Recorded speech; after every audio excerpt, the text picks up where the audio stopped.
Hello students, in this video lecture we will continue our column based design with eccentricity. Now this is case 3 when A is greater than L by 3.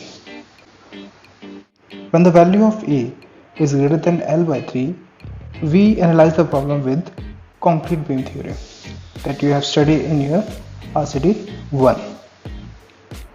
For designing steps, let us see the design steps. The first is to find the depth of neutral axis. So we will go to the diagram. Now in this diagram you can see that the compression zone this and the tension zone is this. So basically tension is greater than the compression. Now as per concrete beam theory, we can find the value of depth of neutral axis, that is N. Now suppose this is the compression zone and this is the tension zone. So these are two alternate triangles and the ratio of their sides should be equal.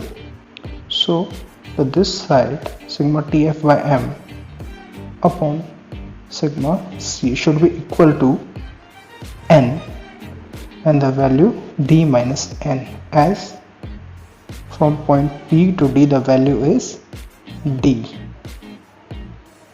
Okay, so as per stress diagram, sigma c upon sigma Tf upon m is equal to n upon d minus n, and after rearranging we get n is equal to d upon 1 plus sigma Tf upon m into sigma c.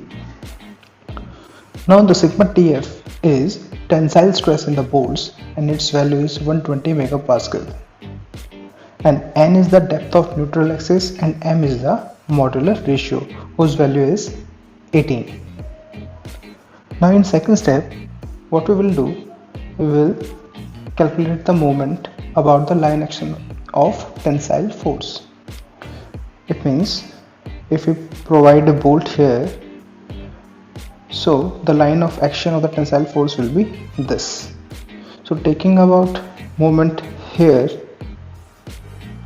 we get the equation C, that is the compressive force, D minus N by 3, that is the lever arm, equals to moment, that is the wind moment given or any type of moment, plus P, that is load, L by 2 minus R. Now the L by 2 minus R is the distance from the center of the column to the outer edge. Now for that, we have to mention that the D is the distance of the bolts from the far side of the edge and R is the edge distance of the bolt. Now this is the R, that is the edge distance, and D is the bolts to the farther side distance. This distance is denoted by D. In third step, we will calculate the width of the base plate by using the compressive force and the stress diagrams. So compressive force can be calculated by B into N into sigma C upon 2. So after rearranging, we get the value B here. B is equal to 2C upon N sigma C. In step 4, we will calculate the thickness of the base plate as we calculated earlier in the case 1. And fifth step will be the anchor bolt design. Now the uplift in the bolts can be calculated by C minus P. C is the compressive force and P is the load. And the net area of the bolt can be calculated by this equation. AS is equal to T upon sigma Tf. Now remember that the size of the anchor bolt should be between 20 to 36 mm. Whereas the length of the bolt should not be less than 24 times the diameter.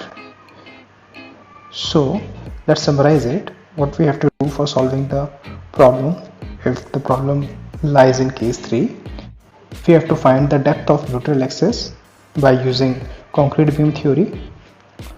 Second, we will calculate the compressive force by using this equation. And third step, we will calculate the width with the help of compressive force and the stress diagram. And similarly in step 4, we will calculate the thickness of base plate, and in 5th step we will design the bolts as per the design steps.